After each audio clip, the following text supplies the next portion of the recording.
Okay, today in this report what we want to do is talk about the incoming freshmen that have not seen the practice field either because of injury or because they're not in school yet. And let's talk about the impact that they may have. Of course, this is all speculation because we really haven't seen them playing against Division I players, either in practice or obviously in a football game. But we're going to address these freshmen coming in.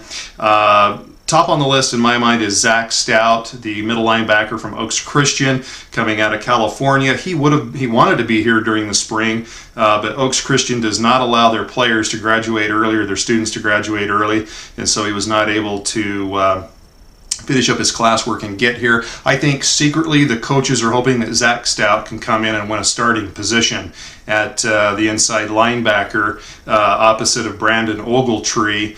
I think they're really expecting him to make a contribution, and again, I think the thought process is that he's got the talent, certainly one of the top linebackers coming out of high school, hoping that he can make an impact and maybe even win a starting position. Second player on that list is the third of the three amigos, and that's Ross Appo. And Ross, of course, has not been on the field up until Wednesday.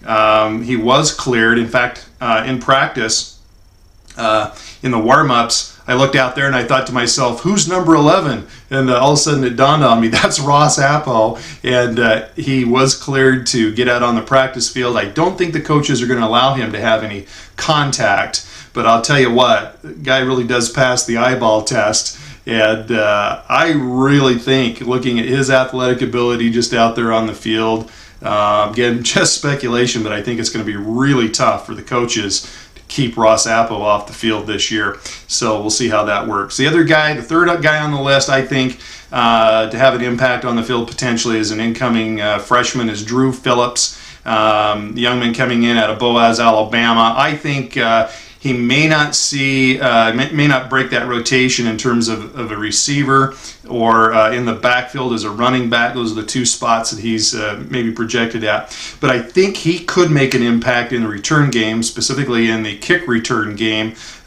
Kid that's just absolutely explosive, and I think he could see an impact in that kick game. The other guy is Graham Rowley. We've talked about him previously. I really think that his NFL potential, and I do think he's very talented. You look at his feet and his quickness at his size. I do think long term that his pro potential is on the offensive side of the ball. But given some of BYU's question marks up front, I think Graham Rowley could be a guy that they may choose either at defensive tackle or at defensive end to perhaps come in and make an impact this year. We'll have to see how that works out. Alani Fua is another guy coming in, a guy who was a teammate of Zach Stout, and another guy that you could see making an impact at defensive end or at linebacker this year.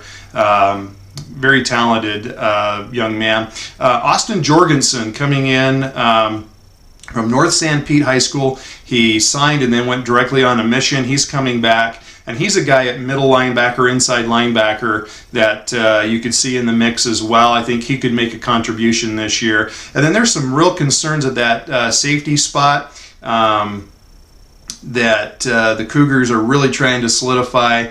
And the fact that Travis Uwali and Stephen Thomas, who are both juniors, have not distinguished themselves, that is a concern.